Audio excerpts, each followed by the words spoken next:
آج election commission of Pakistan کے سامنے کے روبرو ہم پیش ہوئے ہیں۔ مفتاح اسماعیل صاحب کی ایک درخواست تھی، پٹیشن تھی، اس میں انہوں نے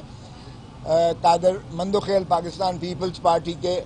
کامیاب امیدوار کے خلاف انہوں نے درخواست اور ایک نالش کر رکھی تھی، اور وہ ان کی استدعا تھی کہ یہ ری کاؤنٹنگ کرائی جائے اور فورینزک آڈٹ اس سارے الیکشن کا کرایا جائے۔ تو آج جو دلائل ہوئے ہماری جانب سے یہ تھا کہ تمام دن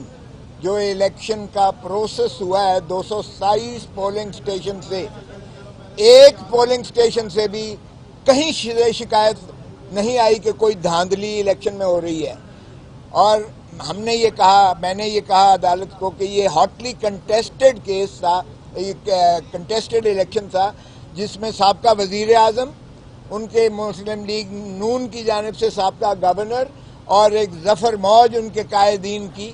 سارے موجود تھے،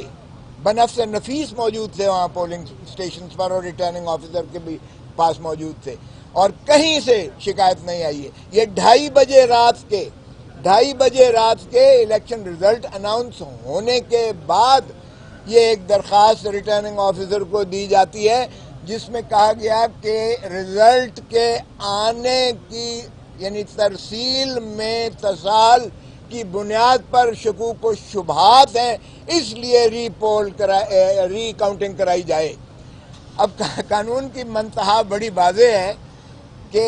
اگر آپ ری کاؤنٹنگ چاہتے ہو تو پھر آپ کوئی ٹھوس استدلال دیں گے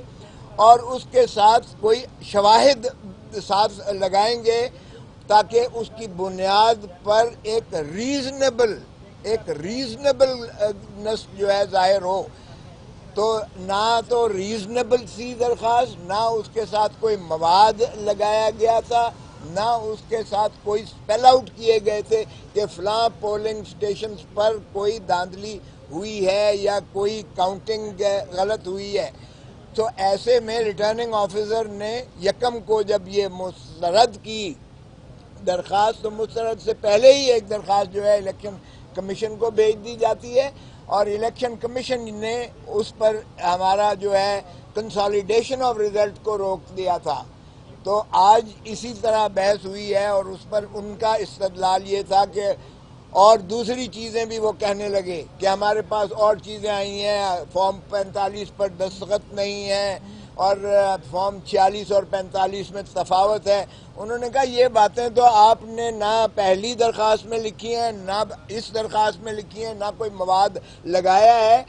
تو ہماری جانب سے تھا کہ یہ آفٹر تھاٹ ہے، یہ کھسیانی بلی کھمبا نوچے کے مترادف ہے۔ یہ ہارنے والے ہمیشہ ہی اگر ان استدلال پر اگر ری کاؤنٹنگ یا اس طرح سے پروسیس کو جو ہے یہ ملتوی کیا جائے یا لمبا کیا جائے، سوالت دی جائے، تو پھر پاکستان میں کوئی بھی الیکشن کا نتیجہ جو ہے وہ نہیں آتا، کیونکہ بدقسمتی سے کوئی بھی اپنی ہار یہاں مانتا ہی نہیں ہے الیکشن کے نتائج کو۔ تو مسلم لیگ نواز نے بھی یہی کیا۔ جب تک تو ٹھیک تھا، جب آپ کے میڈیا میں کوئی ایک آدھا وہ پولنگ سٹیشن سے اس کی آگے چلا جاتا تھا، اور جب بالآخر 11 پولنگ سٹیشن رہ گئے اور جب ان کی ہار ان کو نظر آ گئی، اتنا ڈفرنس ہو گیا، تو وہ خیر سے واک آؤٹ بھی کر گئے، اور اس کے بعد انہوں نے یہ درخواست بھی 2:30 بجے دی، ہارنے کے بعد 2:30 بجے دی۔ تو ہم نے یہی استدعا کی کہ اس درخواست کو جو مفتاح اسماعیل صاحب کی جانب سے دی گئی ہے، اس کو مسترد کیا جائے، اور فوراً ریٹرننگ آفیسر جو ہے اس پہ رزلٹ کو کنسالیڈیٹ کر کے ہماری جو ہے نوٹیفیکیشن جاری کی جائے، تاکہ ہم اس علاقے کی، اس حلقے کی جو ہے کما حق کو نمائندگی کر سکیں، اور اپنا پیپلز پارٹی کا ایک اضافی جو ممبر ہے وہاں آ کر ہمارا جو ہے پاکستان کے عوام کی خدمت کرنے لائق ہو سکے۔ سو آج انہوں نے ابھی ہمارے